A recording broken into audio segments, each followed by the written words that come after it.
Assalamu alaikum, good evening, listeners. Man la Suleiman Soare, ñëw Facebook Live pour ñu waxtaan mbiri di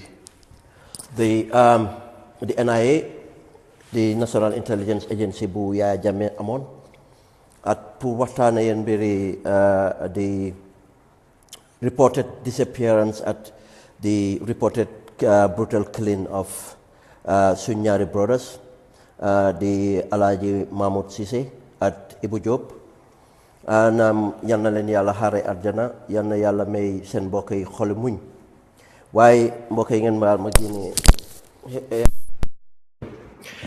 yal na leen yàlla xaare àjjana, yal na yàlla may seen mbokk yi xoli muñ, yal na yàlla aar seen njaboot yi, seen jabar yi, yàlla yar seen njaboot yi si loo xam ne moo leen gënal. waaye mbokk yi lana tax mu important pour waxtaan di events yu xew bari na lu tax ñu war ko waxtaan te lu tax ma ñëw Facebook live ëllëg maa ngi am suma programme bi but fu mu ne nii dañ tollu foo xam ne events yi dañ bari Gambia torop te bi nekk na loo xam ne lu important la bugguma ko boolee leneen sax wala ñu am loo xam ne benn 3 hours lu bari laf si war a nekk duñ ko jox justice moo taxoon rek ma ne ma ñëw ñu waxtaan mbiri NIA bi ñu ñëw waxtaan mbiri disappearance bi waaye importance of this disappearance mooy kenn réerul mbir ne ñoom Job family bi ak Ceesay family bu nekkee victime dañ jóg taxaw pour seen mbokk waaye taxawuñ pour seen mbokk rek dañ taxaw depuis boobu at xëj na balaa boobu man xaw ma leen waaye depuis buñ amee problème bi dañ taxaw pour xeex for injustice fu nekk loolu nekk na loo xam ne royuwaay la ñu bari am nekk nañ victime ñu noppi ñu bari téye nañ seen mbokk yi wala rey nañ seen mbokk yi wala def nañ seen mbokk yi ñu toog noppi waaye di Job family dañ jóg génnee awareness, di Ceesay family dañ jóg génnee awareness ñu taxaw xeexal nit ñi te the plight of the two brothers bokk na loo xam ne indi na lot of attention to the Gambian cause moo tax jar na ñu ràññale lii te mu nekk loo xam ne lu ñu war a jàngee la nit ki duñ la def nga toog di seetaan am na ñu bari ñooy jógee waaye du jóg rek ndig sa mbokk sax dañ ko laal wala laaluñ ko waaye tam soo jógee ndig sa mbokk dañ ko laal nga jël ñëpp boole Ceesay family ak Job family bi ñu ngi leen a ñaanal yàlla may leen xoli muñ waaye def nañ loo xam ne lu war si luñ def mbokk yi another case mu ngi si mooy ne they were Gambian citizens but they were American citizens but gis nañ di double standards boo xam ne American si play nañ ko waaye tam because of tam nekk nañ American citizens am na little bit of loo xam ne American si def nañ ko waaye tam moo tax saa yu nekk ñu leen wax ne even the American government bokkoon nañ suñ jàppale Yaya Jammeh di def certain things to the Gambian people ndig because of Yaya Jammeh being the spy bu mu nekk for the Americans, being the agent bu mu nekk for the Americans they were used to looking the other way moo tax ba Americans yi fu ñu war a taxaw wala fu ñu waroon a taxaw for the Job and Ceesay family defuñ ko ñun ràññale nañ loolu waaye at least am na loo xam ne tam tax nañu highlight ko te si soobee yàlla Yaya Jammeh fu mu ne nii nekk na foo xam ne Américains yi soxlaatuñ ko bugguñ koo njëriñoo waat amuñ lu ñoo njëriñoo waat si moom si soobee yàlla ñun am nañ yaakaar ne dinañu gën a jàppale pour ñu am Yaya Jammeh fu ñu ko soxla waaye di interview wala démba lu ñëw from Fatou Network between Fatou Camara ak that gentleman ku sant Jammeh interview boobu important na torop because dafa reveal lu bari loo xam ne ñu ngi ko doon wax ñun ñëpp xam nañ ne am na ñu ngi ko doon wax ñu ngi ko doon jiñ Yaya Jammeh but ñu ngi ko doon jiñ NIA bi lu ñu wax yëpp mooy wan nañu ne NIA bi was the backbone of the Jammeh's government. NIA bi was the backbone of the APRC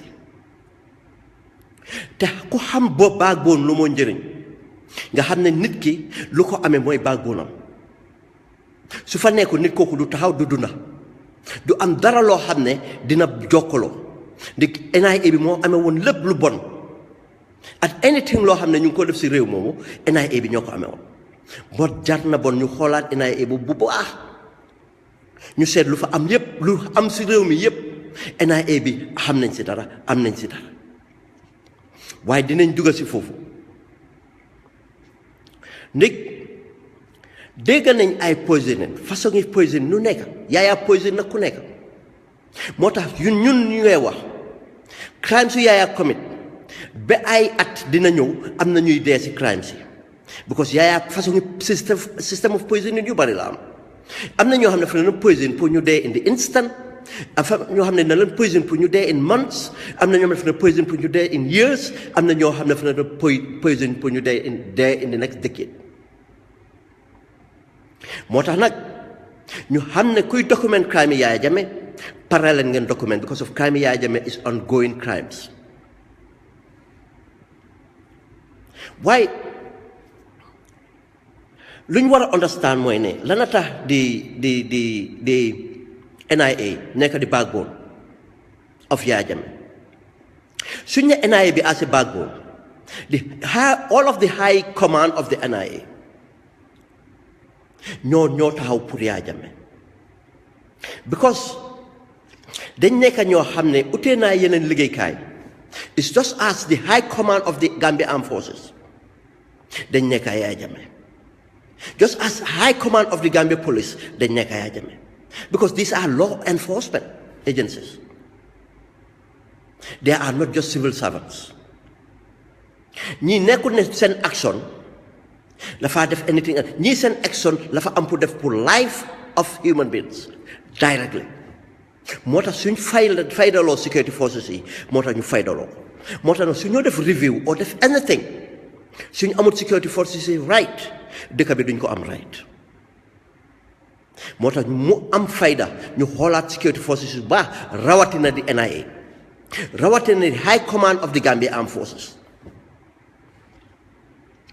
ndég suñ xoolee lana indi NIA bi at NIA bi lan la remplacer moo tax ñu ne leen change tur rek matawut dangaa change lan lañ taxawal lana tax ñu taxaw NIA bi bu mu ñëwee dafa am lu mu taxawal loo xam ne NSS bi taxawlu ko pour waxtaan lan leen si gàtt rek mbiri am NSS bi soo leen ma xool fii NSS bi lan la woon dëgg neex yàlla amul dara lu perfect dëgg neex yàlla amul kenn kuy compare anything time Jawara ak time Yaya Jammeh waaye nag foog ñu am comparison ndik bu ñu understand NIA bi lu ñu taxawal foog ñu understand lan lañ fa fekkoon te suñ xoolee NSS bi lu fa nekkoon suñ xoolee di operational standards of the NSS suñ xoolee the effectiveness of the NSS suñ xoolee the politicize of the NSS suñ xoolee the recruitment process of the NSS suñ xoolee the sustainability of the NSS suñ xoolee the cooperation bu nekk within the NSS and the other security forces ndig lii moo amee an institution this what is the institution is about NSS bi that's what they were about ku xamoon NSS bi it was a small professional institution a small professional institution te compared to that time they were very effective and they were sustainable te seen mandate dafa nekkoon pour collect intelligence analyze intelligence report intelligence du ñoo enforce the law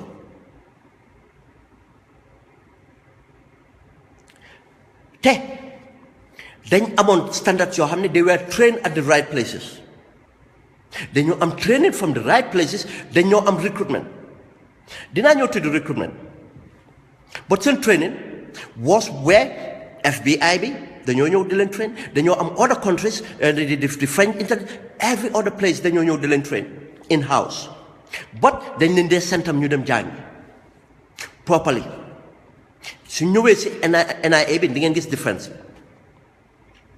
yes hardly unless nga nekk ku xam hardly nga xam kuy liggéeyal NSS hardly nga xam ko duñ def arrest duñ def anything of that naka lañ leen doon recruter in different ways Even everywhere in the world, pour recruit an intelligence agent, dafa am different standards, dafa am different ways. Ndik so xoolee even in America and other places, dañ dem in universities. So demee university am na lecturers yoo xam ne they are operatives. Lecturers yooyu dañoo identify lanay seen liggéey pour identify the students ñu am the qualities to serve the national intelligence agencies. ñooñu léegi jël recommendations yooyu pass ko the national intelligence agencies. National intelligence agency dafa am way buñ dee approach these people to recruit them. Am na another standard boo xam ne there's open application boo xam ne di nga apply for vacancies or operative whatever. There's another way of niñ la day vete recruiter in it. But one loo xam ne it's standard mooy every international agency, intelligence agency, dañ dey recruit by naka lañ xamante, because you recruit by assets. Dañ dey build assets yooyu dañ dee dem ba nekk operatives. Dañ dee build assets, dañ dee build informers yooyu dañ dee dem ba elevate leen to assets yoo xam ne dañoo nekk operatives. That's how it builds up. Different networks. It's not a straightforward way. NSS bi amoon nañ loolu yëpp. Amoon nañ different people in different areas. So leen bàyyee xel in the CIA bi FBI, they have people in the diplomatic committee. Am nañ every way of life ñoo xam ne doo musa xam lu ñoo def. But nekkul ne miinut ne amul ñoo xam ne dinañ liggéeyal National Intelligence Agency te doo leen xam. Some people are di nga leen publish in here di nga xam kanaay director bi di nga am xabaar because those people dañoo manage. They manage ñooñu nekkul ñoo xam ne dañoo def operations. ñooñu dañoo manage the organisation. di nga gis ne to be quite honest te amul benn intelligence agency boo xam ne it's not politicized. But dafa am level of politicization. In America, all the time, so I mean, new administration, they complain. And the administration with some of the bureau agents. In America, so Democrats in way, then they are politicized. So conservative in way, they are politicized. Even in England, for xam ne seen agencies yi ñoo gën a seen civil servants and agencies ñoo gën a private ñoo gën a non-political ñoom sax ba tey since bu Tony Blair ñëwee di nga gis ne and the Iraq war exposed na a fact boo xam ne nit ñi xamuñ ko woon or ñun ñi suspect woon nañ ko ne even the intelligence agency in England was politicized. Léegi-léegi dañ am pour foot the government. They work for the government. Yes, they go work for the people. NSS bitam amoon nañ that problem. But it's nothing compared to NIA. It was clear.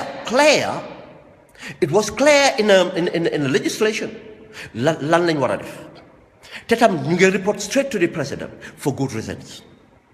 Dégg naa ñuy wax recommendation léegi dañ war a def déedéet. The best effective intelligence dafa am pour report straight to the head of the executive. Pour lan control or the desk la fa war a nekk the office of the executive office of the president mu mun koo oversee properly.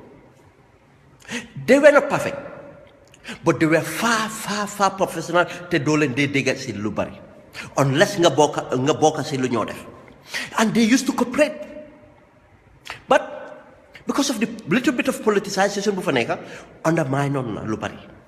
Take Gambia, we have a problem. Our size.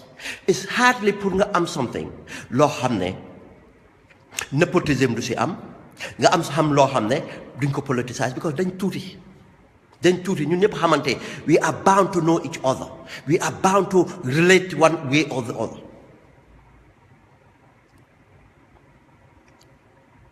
Why? Yaya bu mu ñëwee lan la def? Yaya dafa def the same thing what dictators do. The NIA became the backbone of his regime. So they made Libya. So they made every other dictatorship, the intelligence agency, the backbone of the government. Every ministry, every walk of life, operatives ñu ko control. Everything lu Yaya Jammeh control mu ko control through the NIA. moo tax ñu war a xoolaat this NIA properly. jël wécci tur is nothing moo war a mujj moo war a mujje bu Yaya Jammeh ñëwee te soo leen bàyyi xel the timeline ngeen bàyyi xel the timeline of the NIA ngeen xool since bu Yaya Jammeh ñëwee at fuñ toll it became brutal as time went on. It became brutal depend who heads the NIA. moo tax laata part bi Yaya Jammeh amul choice but to take someone like Yankuba Badji koo xam ne lu mu ko wax mu def. Yes, it wasn't perfect during Pa Jallow when Pa Jallow came back. Keba Ceesay came back to the NIA, but it was far better. But ñooñu yëpp lu leen rey Yaya Jammeh mooy leen posé. Yes, dinañ laajte seen wisdom kenn bëggut a wax about nit ku dee but because of history, because of the importance of luñ review buñ nekk we have to look at ñoom buñ fa nekkee luñ def. But I will tell you soo xoolee the events and records and whatever they did try but they have to take responsibility. Ku toog si bu office boobu di nga am jël responsibility amul benn year amul benn full month boo xam ne NIA bi nekkuñ si ñaawteef lañ taxawal ñaawteef lañ dundee ñaawteef lañ dee moo tax ku toog si office boobu nekk senior officer da nga am something to answer for. ñun accuse suñ kenn but because of institution bi yëpp a rotin institution bi lu mu taxawal la fa rotin moo tax it's important ñu look at that institution. Suñ xoolee NIA compared to the NSS nga xool NIA bi the command nga xool the events nga xool NIA bi they are operational how they operated the arrest why don't you arrest the beatings the extortion criminality cartel every other thing te bu leen fàtte dëgg la you have the army armed forces senior command and you have the junglers the militia. But Malaysia bisa junglers before they do something, the NIA have to be involved. NIA have to even effect arrest or identify people. Pour ñom ñu dem jëli leen. And NIA will hand over detainees to who? The junglers. For what? Xam nañ junglers yi lu ñu def. NIA will hand over people to be tortured by the junglers.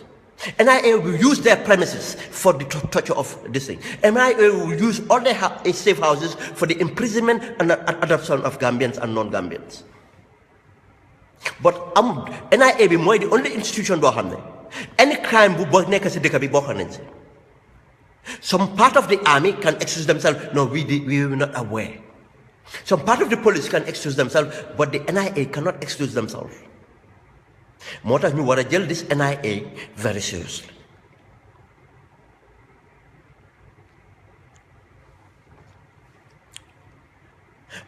Suma experience in intelligence mooy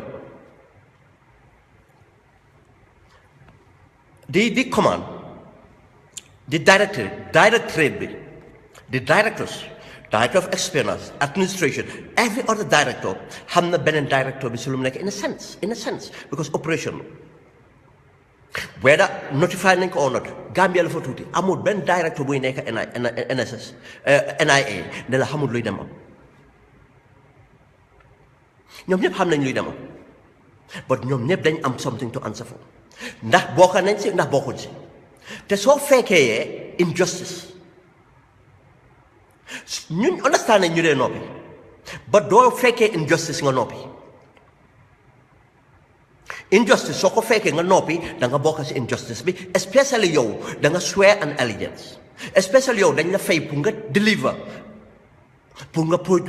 deliver something pour nga fight injustice but wante moo laa woon ne bon NIA bi dañ ko defaroon rek for injustice it's not to fight justice pour indi justice no operative si bare nañ façon yi operative yëpp nekk am nañ ko everywhere but moo tax ñu ne leen ne dañ need pour advise this government boo ko ngeen même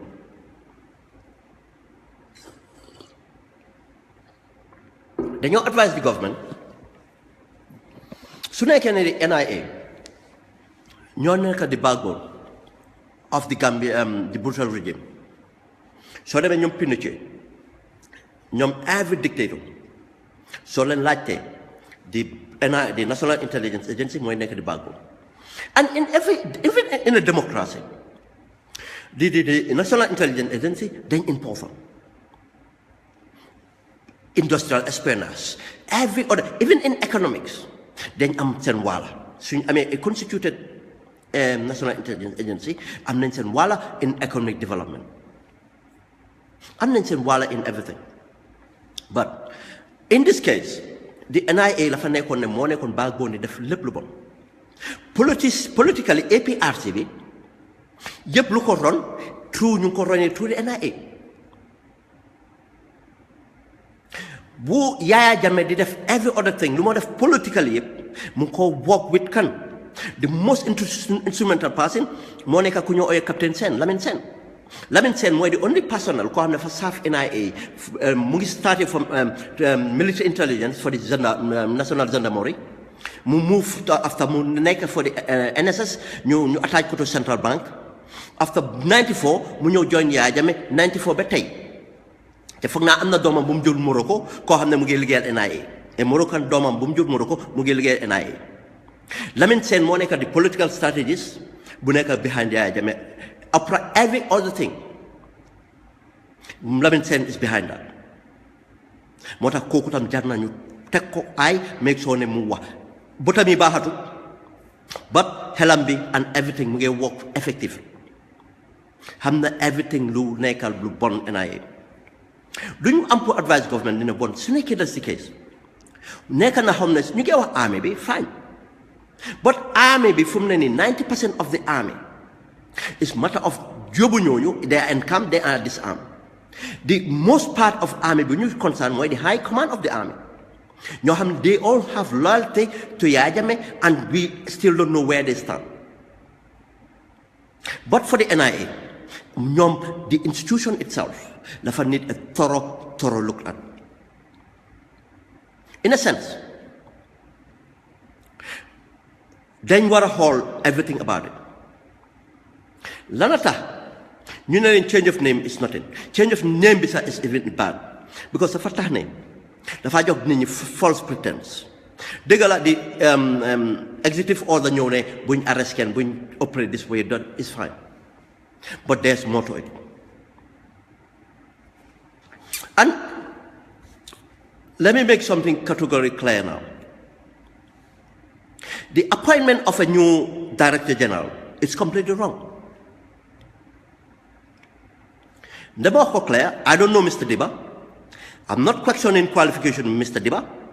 Wahumane, why you appoint Kumusa Lige NIA. But Luma Wahmoy to appoint Mr. Diba as NIA Director General is wrong. Lanata money is wrong. Nakwa in few words.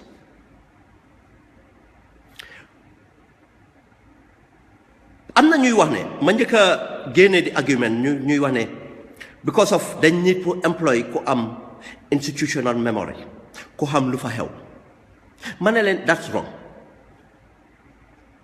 nii duñ ko luñ nii dañ need a manager ku ko manage dañ need a very senior judge they need a very senior judge pour review crimes yu fa happen te su ñoo review all ñu dunda ak ñu dee yëpp ñu serve as director or as deputy director and major operatives yi yëpp dañ war a ñëw through that panel ñu dee ñi dañ war a xool seen records ñu mun a xool properly xam lu fa xew nii duñ ku fa saaf but ndig lu tax ma ne nii duñ ku fa saaf mu xeet ko ndig soo fa tegee koo xam ne mu ngi fa woon ndig this Mr. Diba understand naa ne deputy director general la woon 2014 that's about 2 years ago lana xew in 2014 lana xew in 2013 lana xew in 2012 ak fan la nekkoon ban rank la woon bon moom lan la xamutoon lu doon dem on léegi moom su nekkee ne accuse na somebody something so people will counter accuse him for his tenure time boo fa nekkee yow loo def time boo fa nekkee lu fa xew how do you want to help me responsible as deputy DG or director te yow time boobu yaa ngi fa moo tax do solve dafa indi conflict of interest.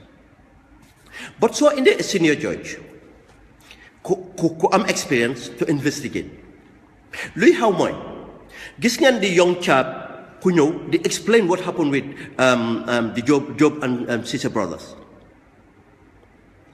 So constitute an investigation. Di nga gis ne all the people that have memories or about the crimes or associated with the crimes, and so indicted people will have to go for a plea bargain. Lesser crimes. You commit lesser crimes will have to commit a plea bargain and testify. There's a way to go by the needle or the person inside to head the investigation, then do it properly. But then I need competent to head the investigation. Probably even a panel. Judge and a panel of experienced security operatives. You talk, investigate what went on the NIA. You investigate all the reported new files, probably all the files are gone. But you know, with all the reports, you know, check disappearance, check arrest, check them through everything of it. You pare. All these people, then could clear, could panel be clear, you're young for one, and your crime is witnessing and not doing something about it. Motamalelen Auma, anything about Mr. Diba, how Mr. Diba, Deguma, anything about Mr. Diba. But vouch on anybody lawa. Muy Mr. Diba, muy Mr. Suare, muy Mr. Jallo, muy Mr. Keba, kum munti nek. Ku serve that position. Warulo neka head the intelligence agency right now, unless the intelligence agency preparing, reviewing ko ba pare, then ñooñu ñep check nañ seen track records, ñu teg leen fa.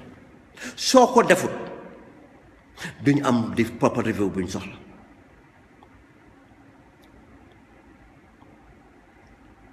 Moo tax mu important you need someone from the outside. Necessary a senior judge, and necessary a senior law enforcement officer, or ex-law enforcement officer.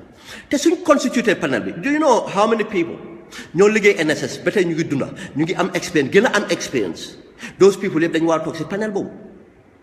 You can have two people from the former NSS ñoo xam ne in fact Yaya Jammeh victimise lu mu njëkk a def la fa victimise the seasonal operators ñoo xam ne dañ jub ñoom la njëkk a victimise daa ñëpp.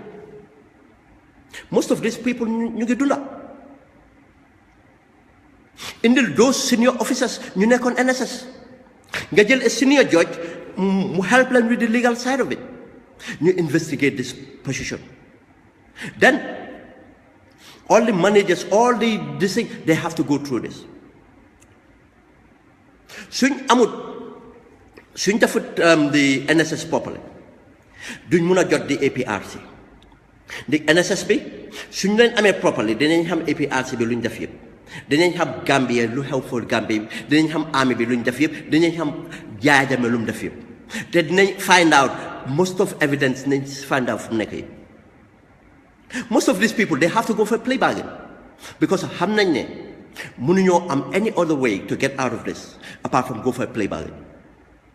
Then the lesser crimes ñooñu dem through plea bargain ñu am a minor punishment or reprimand ba pare ñu mun a take ñeneen ñi to justice. Waaye tam dinañu help to solve a lot of the mysteries you have. Xam ngeen ñaata nit a dee Gambia te NSS NIA bi ñoo si am loxo we don't know ñun ñu ngi assume rek just revelation bu boy bi wax wan na leen teach something ne la even everybody else could toog fekkeel dañu la poison and some people would die next month because of Yaya Jammeh mu ngi leen poison last year. Yaya Jammeh use rat poisoning, Yaya Jammeh use battery, Yaya Jammeh use chemicals, Yaya Jammeh would use different things to poison different people because bu nekk am na purpose. Some of this poison, what it does, it doesn't kill you, but la fa day jox cancer or jox la something else to deal with. Moo tax soo leen bàyyi xel all the people that went through with Yaya Jammeh or close to Yaya Jammeh are dead or ñu ngi tëdda foo xam ne wératuñ.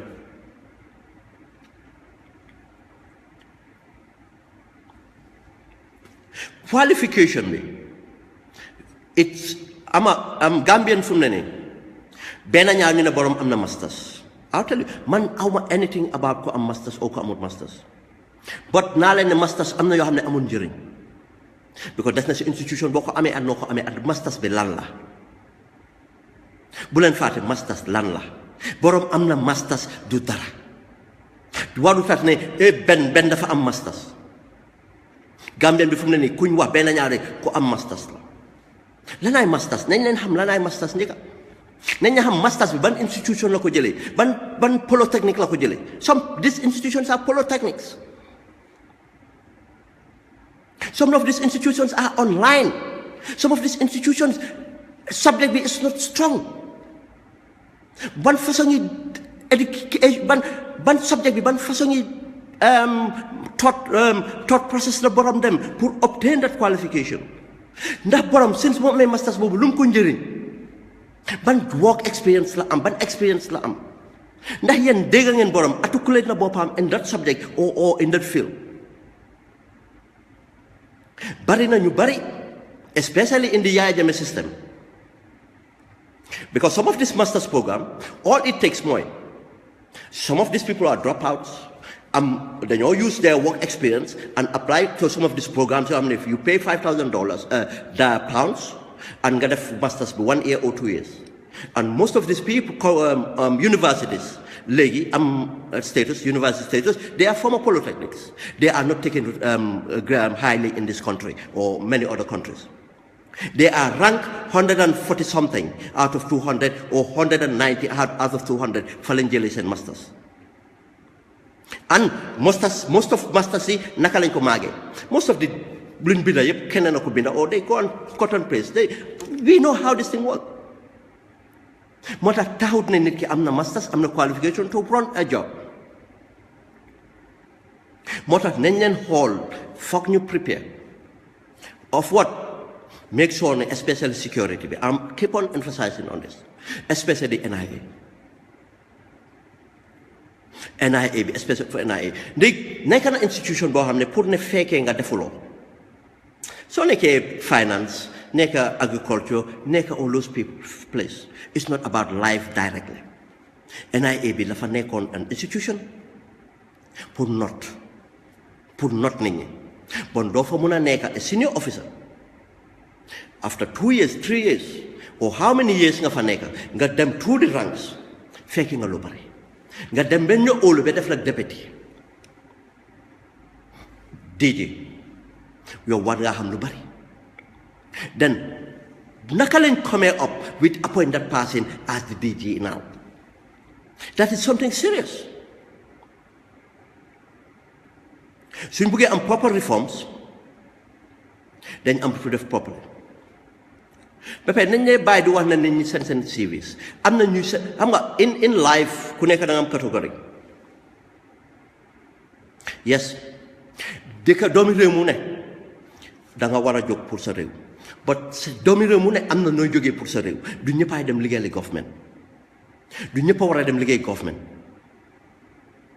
am na ñoo xam ne fu ñu toog ñu ngee def seen waar ñu ngee def seen waala loolu lañ def but moo tax mu important tam responsibility government bi la tam am na certain people or am na certain positions jar na ñoom ñu xalaat ne dañoo headhunting la faa am na certain people they are so professional they are so tied up with what they do ñun ñoo war a dem uti leen ne leen ne look your country need you jéem a négocier ñoom seen package we can give them because dañ leen need dëkk boobu dafa they need professionals in many areas they need people with experience in many areas because dañ need dëkk bi dafa collapse institutions yëpp a collapse lu nekk a collapse waaye pour toog rek ne na nit ñi seen CV na nit ñi seen CV that doesn't mean anything seen CV mean not anything end of the day who go through those CVs. So 10,000 Gambians in a CV, how are we going to go through those 10,000 Gambians? To gain the best out of the lot. And the yellow jobs, we don't wait for the CVs to come. We go and identify the Gambians. They are few, they are not many. They are few, they are not many.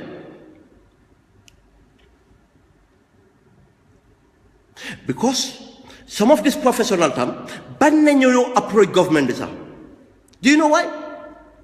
Because of Gambian suñ jikko man tey su ma demoon approach government bi ma nekkoon a professional let's say ma nekkoon a professional ma am fii a job bu baax am everything waaye ma feel ne dama nit pour dem liggéeyal government léegi ma dem approach rek do you know what they say mu ngee lobby they make lobby a dirty word fàtte nañ ne in fact su nekkee ne Souleymane Suaré am na liggéey bu baax bi am na experience mu ngi koo defal beneen réew mu ngi koo defal beneen compagnie mu ngi liggéey si private sector mu ngi am xaalis bu du jeex mu ngi am everything Souleymane Suaré bon mu war a ñëw di ut liggéey ne fa bëgg a liggéey réewam Souleymane Suaré dañ ko war welcome xam ne dafa sacrifice am na position yoo xam ne ñun mu nekk si biti duñ ko mun a ut duñ ko ut because of am na ñu ko def liggéey boo xam ne am na ku ko def yow loo ko utee nga jàpp si loo nekk but some of these people liggéey yu ñu war a def bariwul ñu ko mun a def ñoom nuñ ko mun a defee seen expertise seen exposure seen experience la fa valuable ñu ngay gis America Donald Trump di appoint ay multimillionaires ñooñu defuñ liggéey bi ndik seen xaalis dañ ko def di influence ak lan pour liggéeyal seen réew and we have people ñuy liggéey in the city of London fii di liggéey the big banks in America di liggéey in international organizations we need to headhunt these people they need to headhunt leen bu ñu leen taxaw rek ne political sacrifice waaye sacrifice suñu woon politically Baba, we don't know. am na ñu xam seen sacrifice am na ñu xamul seen sacrifice waaye pour ne nit ki sacrifice na rek da nga koo jox liggéey déedéet di nga ko jox liggéey di nga ko reward waaye jox ko liggéey boo xam ne dina ko def justice liggéey boo xam ne nit ñi nañ njëriñoo nañ deliver but mbokk yi su soobee yàlla ëllëg dinaa ñëw Fatou Radio Live and dina nekk areas yoo xam ne nañ ko waxtaan moo tax bëgguma woon a indi mbiri NIA bi into it tomorrow waaye dinaa teel a ñëw tomorrow ndig damaa liggéey si ngoon du ma mun a ñàkk a liggéey si ngoon damaa liggéey si ngoon waaye dinaa teel a ñëw probably 1 p.m. UK time 1300 hours GMT ba xëj na 1700 hours GMT just to cover the topics. Generally it's about what's going on, read them on. About diversity. The word diversity. With the understanding, certain people obsessed with it. New ample look at it. Make sure the country institutions are diverse. Make sure the executive is diverse. Because we're talking about the trickle-down effect. And every other thing nenko watan. Aman dinañ waxtaan about constitutionality dinañ waxtaan about the democracy because of ñu ko abuse or abuse ko o nit ñi ba tey mënuñoo get used no ne nit ñi dañ free. And one thing benn achievement su nekkee ne moom lañ achieve sax mooy the Gambian people free again to speak their mind moo tax na bu benn Gambian bugg a tëj beneen Gambian wala upp beneen Gambian du amaat that's period. Dinañ waxtaan about civil society fan la civil society war a taxaw nañ bu taxaw waxtaan about partisanship nañ taxaw waxtaan about what the coalition lan la tax ñu am coalition government at lan la miin lanaay texay lanaay advantage lanaay disadvantage at naka lañ ko war a approcher nañ taxaw wax what does it mean to support the president what does it mean to support the executive ndik léegi dañ dee fàtte ne foog ne lu président bi def rek dañ ko war support non ku ko criticize rek ñu fiir ne da nga am something agenda fàtte nañ ne some of us amuñ parti ñun civil society lañ bokk we see how we see noonu lañ ko waxee our opinion la whether it's right or wrong des na matter of time or des na opinion ne keneen nu mu ko gisee but ñun loolu doole boobu lañ am as Democrats moom lañ am, and it's democracy, and democracy boobu dafa am pour flourish.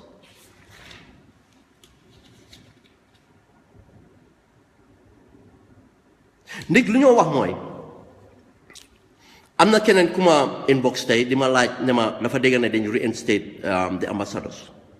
foog naa reinstate might be the wrong word to say, because they were illegally. Yaya Jammeh was desperate. Yaya Jammeh lu mu def last minute bi yëpp was wrong, and obviously pour ambassador dafa am protocole soo xam ne foog nga topp ko.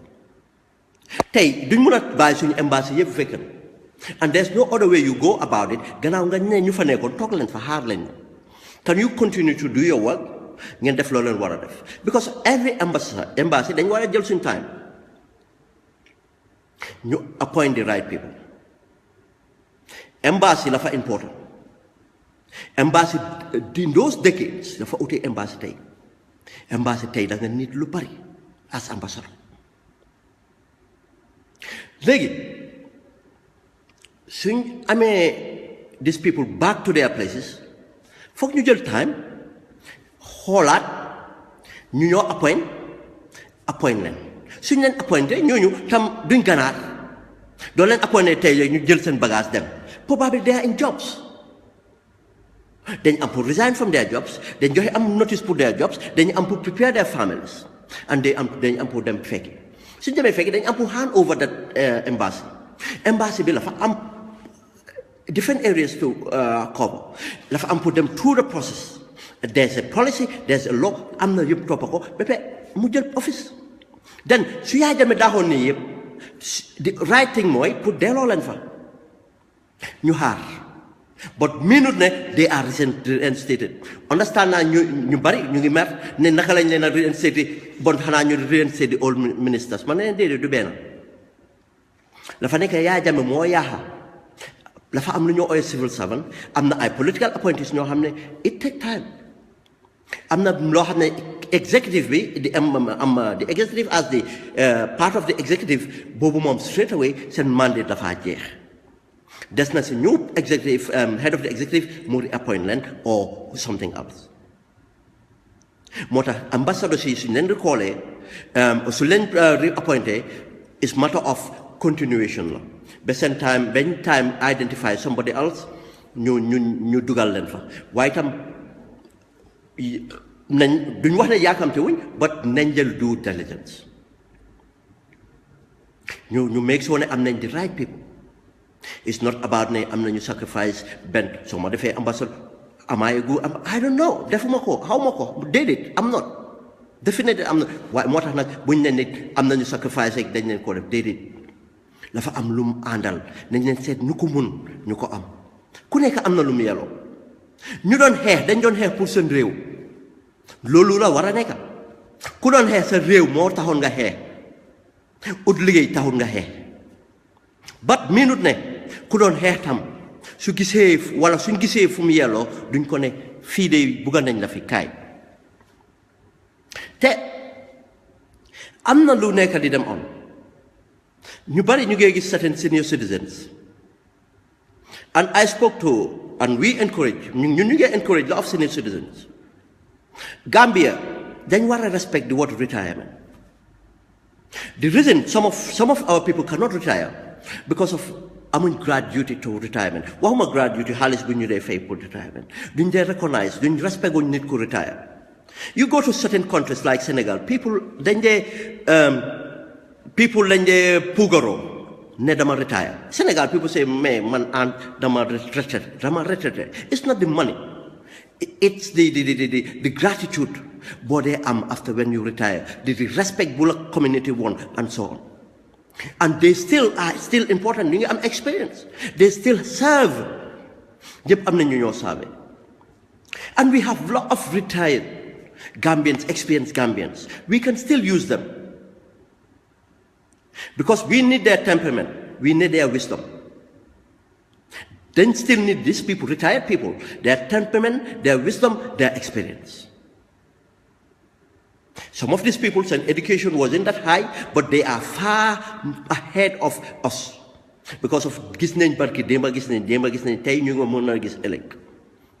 At egga nañ foo xam ne ñoom luñ mun a muñ oo luñ mun a understand ñun sax mënuñ koo muñ moo tax baax na tam ñu sóoraale moo tax ñu ooyee diversity we need everybody up and these people are still giving service to country and we had contact with one of them mu ne ma the reason mu ñëw mu ne ma I am here to rectify the mistakes we've done in the First Republic te mu ne tam damaa liggéey the reason I'm sacrificing now te dama sacrifice pour dëkk bi dellu place am ndig léegi tey ma retire again kooku retire na Gambia retire nañ ko Gambia retire Gambia mu génna dem America di liggéey mu ngi bound to retire very soon fu mu ne nii mu ngi on the ground mu ngi help the government in many ways to government be stable pour que government be stable mu ne moom su delloo pour mu mun a retire ñëw toogaat mu enjoy retirement am waaye tam lu tax tam mu koo def ndik la fa the Gambian people because of ñoom ñoo nekkoon ci First Republic bi ñoom ñoo def seen mistakes to ba Yaya Jammeh ñëw moo tax ñu koo def moo tax mbokk yi lu ñu leen a remind rek mooy ne nañ leen remember we are all Gambians nañ leen remember we should see Gambians we shouldn't see party the importance of this transition mooy buñ gis party because soo gisee ñu ñëw together dëkk bi fa collapse we need unity and su soobee yàlla ëllëg nañ ko waxtaan thank you very much guys and that's the point about the NIA foog naa ne it's matter of the government to take it more seriously and all the past present ñu door di document all these people they need to answer to lana fa xewoon they need to answer to these things lu fa xewoon fekkee nañ xam nañ lu fa xewoon Yaya Jammeh dafa ko moom kenn and crimes yi la fa bari crimes yi Yaya Jammeh def la fa bari and dañ war a gaaw speed up pour ñu mun a keep crime scenes yi and crime scenes yi tamper of evidence and all those things ñu stop ko mbokk yi maa ngi liggéeykaay dama bëggoon a ñëw rek génne this out of the way pour tomorrow ñu mun a am enough time pour waxtaan lu ñu war a waxtaan about the transition and other bits and yes we are in support ñu ngi support Adama Barrow support nañ di executive bu mu appoint neex nañu oo neexut ñu Adama Barrow decision am la pour jël and the funny bit before ma dem some people dañ dey fail to get something wrong man su ma ne bëgguma nit place miinu ma ne warut am place am na ku nekk am na koo préfère so mais place boobu sax man fi naa ne non kooku dama ko bëgg a beneen place that's what people do that's their opinion but Adama Barrow décision bi bosam la pour jël lu important rek mooy ne legally they are Gambians legally def nañ appointment bi right léegi des na pour ñooñu proof seen boppa suñ proofut seen boppa des na si ñun civil society Gambian citizens pour ñu taxaw def si dara jërëjëf su ëllëgee ëllëg nañ ñëw waxtaan di other thing